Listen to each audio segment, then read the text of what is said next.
In an effort to appease rising regionalist sentiments that also surfaced in Catalonia, Galicia, Andalusia, and other areas, the Madrid government allowed these regions to develop their own autonomous governments.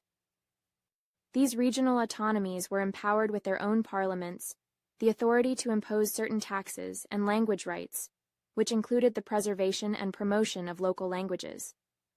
This significant devolution of powers represented a substantial shift in Spain's governance, allowing regions to address local issues more effectively. Most Spaniards approved of these autonomies, recognizing that accommodating regional diversity was essential for maintaining national stability and fostering a sense of inclusion among various cultural identities. The establishment of autonomous regions in Spain exemplifies the ongoing struggle to balance national unity with regional identities. By granting these powers, Spain aims to prevent the tensions that historically arose from centralization. This approach reflects a growing understanding that embracing diversity can strengthen a nation rather than weaken it. As Spain navigates these complexities, it highlights the broader challenges many countries face in managing regional differences while fostering a cohesive national identity. The concentration of authority in unitary systems can lead to apathy among citizens regarding local affairs. When power is perceived to radiate solely from the capital, individuals may feel their involvement is futile. This disconnect can foster widespread alienation from both government and national political institutions, as seen in countries like Italy, where citizens often feel disenfranchised. Such feelings can undermine democratic engagement and hinder effective policymaking, as those in power may remain distant from local issues. Despite these challenges, the centralization of power in a unitary state offers significant advantages for addressing modern societal problems. Clear lines of authority facilitate swift decision-making and implementation of policies, enabling the central government to effectively marshal economic resources. This centralized approach allows for coordinated planning and development, making it easier to finance social welfare legislation. Consequently, many federal nations have shifted toward more centralized governance in recent years, reflecting the efficiency offered by unitary systems. Federalism provides a unique balance of local authority, while still granting sufficient power to the central government to manage the country effectively. This combination can vary significantly across different federal nations. Some countries, like the former Soviet Union and Mexico, became so centralized that observers question their federal status. The essence of a federal system is that constituent states possess certain powers that cannot be easily overridden by the central authority, fostering a sense of autonomy. In federal systems, states typically have representation in an upper legislative chamber, such as the U.S. Senate or Germany's Bundesrat. This structure allows regional interests to be voiced at the national level, promoting a sense of local identity and governance.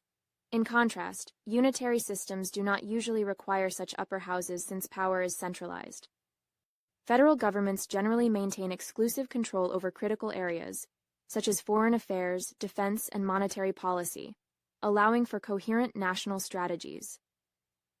While states often retain authority over education, law enforcement, and infrastructure, the division of powers between state and central governments can be fluid and subject to change. This lack of clarity can lead to disputes over jurisdiction and authority, as the boundaries of power are not always distinctly defined. As a result, effective governance requires ongoing negotiation and collaboration between state and federal levels, ensuring that both local needs and national interests are adequately addressed.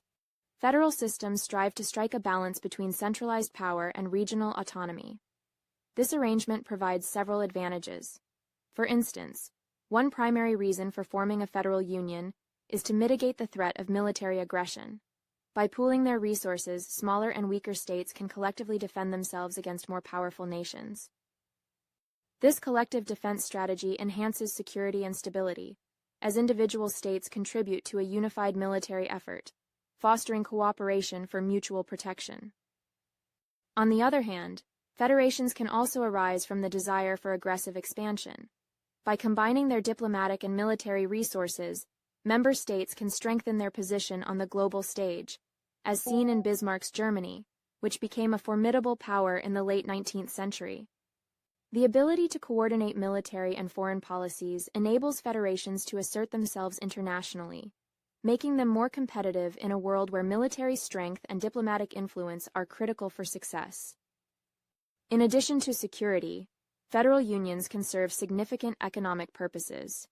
For example, the United States successfully created a continent-wide market free of tariff barriers, facilitating trade and economic growth among the states.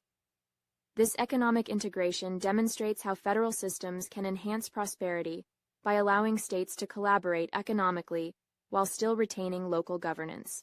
Similarly, the European Union aims to replicate this model by fostering economic cooperation and integration among its member states.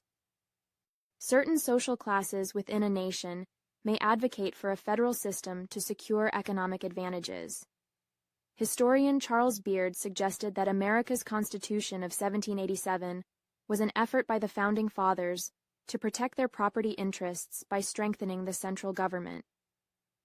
This perspective highlights the motivations behind federalism, indicating that economic considerations often shape the structure and function of governmental systems, influencing how power is distributed and exercised. Moreover, federalism is frequently essential for preserving national unity, especially in diverse countries. After gaining independence from British colonial rule, India adopted a federal system that allowed states like Bengal, Punjab, Maharashtra, and Rajasthan to maintain their distinct cultures while being part of the Indian nation. This approach enabled the country to accommodate the unique identities of its various regions, which might have resisted joining a centralized government that ignored their cultural significance. In federal systems, the guarantee of local autonomy is crucial for accommodating diverse regional identities. Local decision-making has both advantages and disadvantages. One significant advantage is that citizens are often closer to their local governments, allowing them to influence officials directly. This proximity helps individuals understand how decisions are made and their subsequent effects on the community. Local governments can pilot new programs more effectively than larger entities, allowing for innovation tailored to specific community needs. However, local governments frequently face challenges that can hinder their effectiveness. Often, they may lack the financial resources to fund new programs adequately. Additionally, officials at the local level can be poorly trained or even corrupt, which can lead to mismanagement. Local decision-making can also result in duplicated services, causing inefficient use of resources and poor coordination among various agencies. In such cases, the responsibility to resolve these bureaucratic challenges often shifts to the state government, complicating governance further. The relationship between states or provinces and other levels of government varies significantly across federal systems. Each state typically operates its own government and addresses local problems within the boundaries of federal law. For example, in Germany, each of the 16 Länder states has its own institutions and government. The Landtag, or state legislature, can even influence foreign policy by electing members to the Bundesrat, the upper house of the national legislature, thus intertwining local and national governance. In the Indian Federation, states have substantial authority over various legislative areas, such as education, agriculture, public health, forests, and fisheries. Furthermore, states and the national government share responsibilities in certain domains, including civil law, marriage and divorce, and bankruptcy. India's unique federal structure allows the national government to declare a state of emergency, effectively suspending a state's institutions and taking over its governance if necessary. This power illustrates the delicate balance of authority in federal systems. In instances of civil unrest, the Indian government may declare president's rule, allowing it to intervene in state governance during crises. This reflects the central government's ability to maintain order while navigating the complexities of a diverse nation. Similarly, in the United States, each of the 50 states has its own government, empowered to legislate in any area not specifically delegated to the federal government or the people. This local governance structure allows for significant variation in policy and regulation across the nation. Typically, states manage key functions such as education, welfare, civil law, property taxation, and professional licensing. However, throughout the 20th century, the federal government expanded its influence, especially in areas like civil rights, education funding, and healthcare, leading to a more prominent federal role in local matters. This expansion of federal authority can sometimes create tension between state and national governance, necessitating careful negotiation to balance local interests with broader national policies. In Russia, the government is composed of many autonomous republics, districts, regions, and cities, most of which have signed a federation treaty with Moscow. These areas often reflect the diverse ethnic makeup of the nation, with over 100 ethnic groups represented. However, some regions, such as Chechnya in the Caucasus, refused to sign the treaty and declared independence. This decision led to violent conflict as Chechnya attempted to break away, resulting in a brutal crackdown by the Russian army, illustrating the complexities of regional autonomy within a federal system. The disintegration of the former Soviet Union raises critical questions about the nature of federalism within communist regimes. Could the previous leaders have established a more genuine federal system that might have prevented the fragmentation? The Communist Party outlawed all non-communist political forces, blocking the formation of diverse political identities that could have created a stable federal structure. Instead, they imposed a superficial form of federalism that crumbled once the regime was challenged, revealing the fragility of such a system. Yugoslavia, founded in 1918, was a complex and somewhat artificial nation composed of various ethnic groups. Its stability was continually challenged by the discontent of its constituent parts. The country experienced fragmentation during World War II, and when the communist partisans led by Tito emerged, they believed that federalism could provide a solution. Under Tito's leadership, Yugoslav federalism allowed each of the 6 republics to run their local affairs, with equal representation in the national parliament, highlighting a more decentralized governance structure. Despite its more advanced federal setup, Yugoslavia's structure did not alleviate local nationalism. Rather, it intensified it. Each republic aspired for economic independence, desiring its own resources, such as railroads and steel mills, contributing to mounting tensions. While Tito's Communist Party and security forces managed to maintain unity during his rule, the death of Tito in 1980 catalyzed the republic's desires for autonomy. Consequently, the fabric of Yugoslavia began to unravel as regional identities reasserted themselves, leading to increasing calls for independence. The most economically advanced republics, Slovenia and Croatia, began to resent the control exerted by Serbia, which they perceived as heavy-handed. Their frustrations culminated in declarations of independence in 1991, sparking conflict as ethnic Serbs sought to create a mini-republic within Croatia. This period of upheaval resulted in devastating ethnic violence, exemplified by the tragedy in Bosnia, where a Muslim plurality declared independence in 1992. The ensuing chaos highlighted the deep ethnic divisions that had festered within the federation. As the conflicts escalated, Serbian forces employed brutal tactics, including ethnic cleansing, targeting non-Serb populations, and leading to the murder of thousands. This violence was fueled by historical fears stemming from World War II, where ethnic Serbs had been massacred. Feeling threatened, many Serbs sought to claim territories where they resided, aiming for a greater Serbia. Following years of strife, Serbia and Montenegro remained as a reduced federation, still calling themselves Yugoslavia, showcasing the lasting impacts of this tumultuous history. The situation in the former Yugoslavia eventually stabilized after the U.S. brokered and NATO-enforced peace agreement in 1995.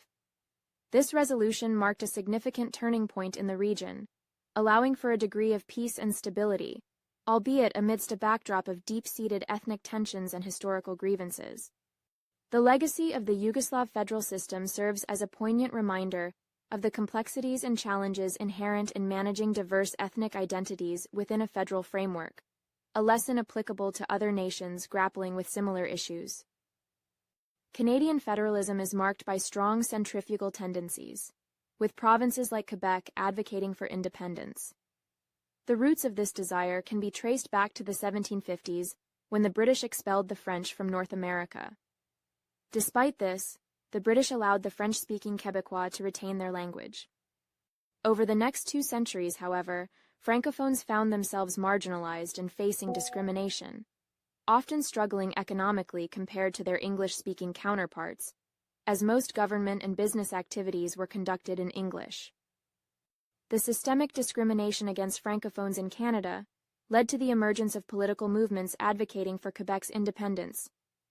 In the 1960s, the Parti Québécois PQ was formed, dedicated to achieving independence for Quebec from Canada. This rise in nationalism highlighted the discontent among the Québécois and their desire for recognition and autonomy within the Canadian Federation. The movement underscored the challenges of accommodating diverse linguistic and cultural identities within a federal framework. In response to the growing tensions and aspirations for independence in Quebec, the federal government, based in Ottawa, took significant steps to appease the Francophone population. In 1969, Canada officially became bilingual, granting equal rights to both French and English languages. This policy aimed to ensure that Francophones could participate fully in all aspects of public life, including government, education, and business, thereby recognizing and legitimizing their cultural identity within the broader Canadian context. In federal systems, governments typically oversee civil laws, welfare programs, and economic regulations. However, states often depend on federal grants and revenue sharing, which can create a reliance on the national government. This dependency means that states must adhere to federal standards in many areas. For instance, the federal government can incentivize states to comply with specific legislation, such as threatening to withhold federal highway funds if states do not raise the legal drinking age to 21. Initially, the national government in a federal union was designed to address only the issues that states could not solve independently. Today, however, the central government plays a more expansive role, regulating the national economy, controlling defense and foreign policy, and safeguarding civil rights. In a federal system, national law takes precedence over state law, ensuring uniformity and consistency across the country.